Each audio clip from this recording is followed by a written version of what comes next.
Salut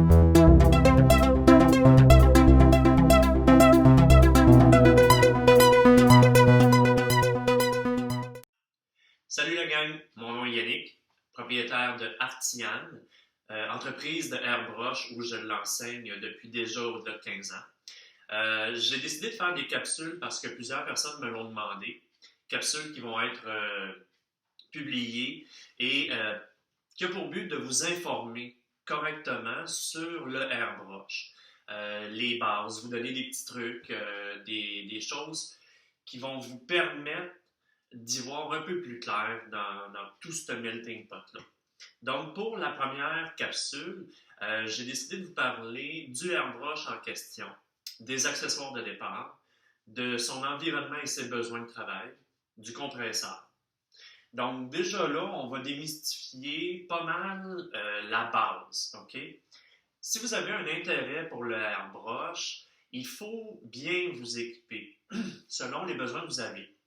C'est-à-dire, j'ai plusieurs élèves qui viennent dans mes classes et qui me disent ben moi j'ai déjà acheté mon airbrush et puis quand on regarde les besoins qu'ils ont, ce qu'ils veulent réussir à faire, puis qu'on regarde l'équipement qu'ils ont acheté, là on se rend vite compte que finalement ce qu'ils ont acheté, c'est pas nécessairement ce qu'ils ont besoin pour le but à atteindre. Je m'explique. Un élève arrive dans ma classe puis me dit qu'il veut faire de la peinture sur moto ou sur auto et a à travailler beaucoup avec les peintures métallisées. Okay? Donc, on part avec son besoin qui est ça et il me montre ce qu'il a acheté, qui est un airbrush à double action, mais avec une buse trop petite pour faire passer les particules de métal. Donc, ce airbrush-là ne répond pas aux besoins que l'élève a. Et c'est pour ça que c'est important de bien démystifier les différents airbrushes. Pour commencer, des airbrushes, il y en a plusieurs sur le marché, puis il faut faire la part des choses. Des airbrushes à simple action ou à double action. Ça, c'est la première chose que vous devez prendre en ligne de compte. Okay? À simple action, c'est fort simple, là. En appuyant sur le piston ici, ça veut dire que dans une seule action, vous avez l'air et la peinture qui sort. Double action, ce que moi je favorise, vous avez l'action d'appuyer pour avoir de l'air et l'action de retirer votre piston pour avoir la quantité de peinture qui ressort. Alors pourquoi que je favorise le double action? C'est simple, parce que je n'ai pas de surprise. Quand j'envoie ma peinture, je n'ai pas de surprise sur la quantité de peinture qui en ressort. Okay? Donc, j'envoie toujours mon air en premier, puis après ça, je vais lentement, mais sûrement, retirer mon piston et comme ça, quantifier la quantité de peinture qui va sortir. Pourquoi que je favorise le double action au simple? Il y a deux types de airbrush. Okay? Vous avez un airbrush à gravité ou un airbrush à succion ici. Okay? La différence, c'est le besoin encore que vous avez versus l'outil. Okay? Si j'ai à peindre des grandes surfaces, okay, avec un mélange bien précis, une mixture que je me suis faite, puis je veux pas avoir à refaire ma recette, ben à ce moment-là, je vais prendre un airbrush comme celui-là, qui va me permettre d'avoir soit un petit gobelet, OK, juste pour vous le montrer ici.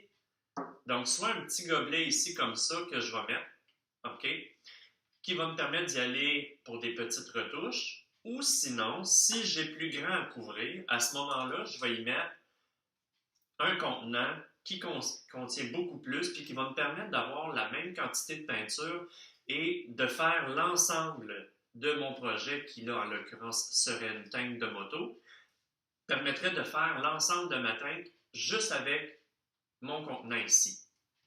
Ça, c'est pour pouvoir bien remplir les zones de travail. Celui-ci, à gravité, je vais le favoriser d'ordre général dans le travail. Pourquoi? Parce qu'il prend moins de peinture. Okay? Le gobelet ici contient un peu moins, mais par contre, vous n'avez pas besoin d'en avoir énormément pour faire votre travail. OK? Aussi, du fait que celui-ci, je peux y travailler à la goutte. Ce qui veut dire que je vais avoir à mettre quelques gouttes, je peux y aller shooter, puis ensuite de ça, j'ai juste quelques gouttes à rincer et je peux passer à une autre couleur. OK?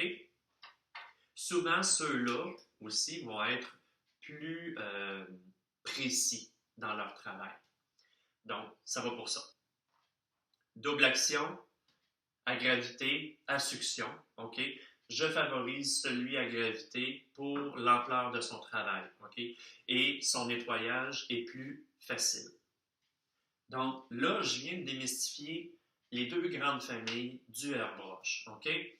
Ce qu'il faut savoir, c'est que chaque airbrush a une buse. Une buse, c'est comme un cône, OK? Comme un entonnoir inversé, OK? Où l'aiguille va passer et va bloquer le trou de l'entonnoir, OK? Et quand vous tirez sur le piston, bien là, à ce moment-là, vous allez libérer l'aiguille qui va ouvrir le trou selon la quantité de peinture que vous avez à y passer. Ce trou-là, OK, de la buse est mesurable, OK? C'est ce qui fait les différents airbrush. La buse la plus petite sur le marché qui existe, la buse la plus petite sur le marché qui existe est à 0,15 mm. OK? Et ça va en augmentant selon le besoin, OK, de l'artiste en question. Comme je disais tantôt, si vous avez à travailler avec de la peinture métallique, ça vous prend une buse de au moins 0,4 mm pour que la particule de métal puisse passer. OK? Un airbrush comme celui-là de travail général, vous allez vous situer entre 0,3 et 0,35. OK? Ça, c'est un airbrush qui va être plus pour le travail d'ordre général. Donc, on y va. Ça, c'est beau pour les airbrush. Si jamais vous avez des questions, OK, par rapport aux capsules que je fais là, vous pouvez me contacter aussi sur la page Facebook de Artian. Comme ça va être plus facile là, de pouvoir communiquer ensemble, ou sinon, vous pouvez nous envoyer carrément un email suite à notre site là, sur le www.artian.net, A-R-T-Y-A-N. On continue avec les accessoires. Les accessoires de base du airbrush, OK?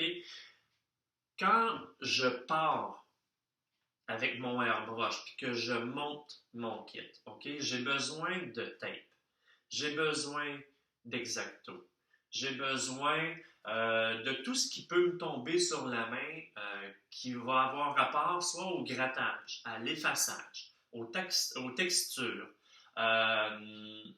tout ce qui peut me servir, OK, à faire du bricolage. Parce que le airbrush, c'est pas vrai que c'est juste de la peinture. C'est beaucoup plus de l'ordre du bricolage parce que c'est un ensemble que vous allez faire qui va donner le résultat du airbrush. Okay? Un des accessoires qui n'est pas à dénigrer de base, c'est le stencil. Okay? Là, faites attention de ne pas tomber dans la fameuse, dans le fameux besoin de je vais m'acheter une série de stencils, puis je vais avoir juste à mettre le stencil puis à shooter, puis comme ça, je vais avoir. C'est pas ça qui va faire votre talent artistique. Okay? Par contre, le stencil, lui, il va vous servir pour bien délimiter vos lignes. Si vous avez besoin de ronds parfaits, il va vous servir aussi. Il faut faire une bonne différence entre ce qui est un stencil et ce qui est un pochoir. Parce que le pochoir, vous allez l'installer, vous allez shooter, puis vous allez avoir l'image. Le stencil, lui, il va vous aider dans des zones très précises dans vos projets. Okay? Plusieurs stencils existent sur le marché. Et c'est un outil qui est vite un indispensable. OK? Donc là, j'ai vu comment différencier, faire les bons choix selon ses besoins. OK. Les besoins que vous avez, c'est à vous à les déterminer. Ça dépend de ce que vous désirez accomplir dans le projet du airbrush. OK? Il y a des gens qui sont avec moi depuis super longtemps dans mes cours qui, eux, ça va être un simple loisir. Mais j'en ai d'autres qui viennent me chercher dans la formation un métier. ils veulent carrément vivre de leur art, qui est le airbrush, et leur besoin est très différent de la personne qui vient faire une formation pour le loisir. OK? Donc, vous devez définir ces besoins-là. Une fois que ce besoin-là va être défini, ça va permettre de mieux identifier vos besoins au niveau de l'équipement. Je m'explique. Entre autres, avec les compresseurs. OK? Si vous me dites que, ouais, moi, j'ai une maison, j'ai un garage et je veux faire mon atelier au sous-sol, alors là, à ce moment-là, je vais vous dire, ben, dépensez pas 1000-1500 pièces sur un compresseur qui va être silencieux, portable et on s'en fout de ça. Vous achetez un compresseur comme ça ou plus gros, vous mettez ça dans le garage, vous faites passer une hose avec une valve jusqu'à l'endroit où vous travaillez dans la maison. Puis voilà, vous avez votre air qui arrive, puis le bruit du compresseur ne vous dérangera pas parce que vous êtes à un poste stationnaire. OK? Si à l'inverse, j'ai un élève qui me dit moi, Yannick, j'habite en appartement, puis ce que je veux faire avec le airbrush, je veux faire des faux tatous dans des facs foraines, je veux me promener avec ça, je veux aller un peu partout. Mais là, à ce moment-là, je vais vous conseiller plus un plus petit. Il n'y a pas nécessairement de réservoir à air, ce qui va faire en sorte que lui va travailler tant ou son temps que vous allez y en demander. Par contre, il est très, très, très silencieux, très léger, OK, compact, fait qu'il est facile à emporter. Déjà là, vous avez la différence première de comment différencier ses besoins, OK? Fait qu'on y va comme ça, puis là, à ce moment-là, on peut tranquillement s'équiper. C'est sûr que vos besoins, au fur et à mesure que vous allez découvrir le airbrush, vos besoins vont changer, puis ça va aller en augmentant. Parce qu'on ne peut pas, et j'ai jamais vu ça en 15 ans d'enseignement, on ne peut pas juste commencer avec un but précis et se concentrer sur ce but précis-là. Le airbrush offre juste trop de possibilités. Donc, j'espère que j'ai répondu à plusieurs de vos questions déjà à cette première capsule-là.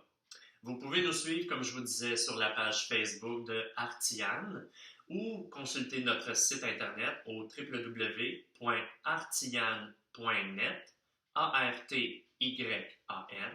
Mon nom est Yannick Parent. Ça m'a fait plaisir de vous rencontrer pour cette première capsule. Les capsules seront produites en raison de une par mois.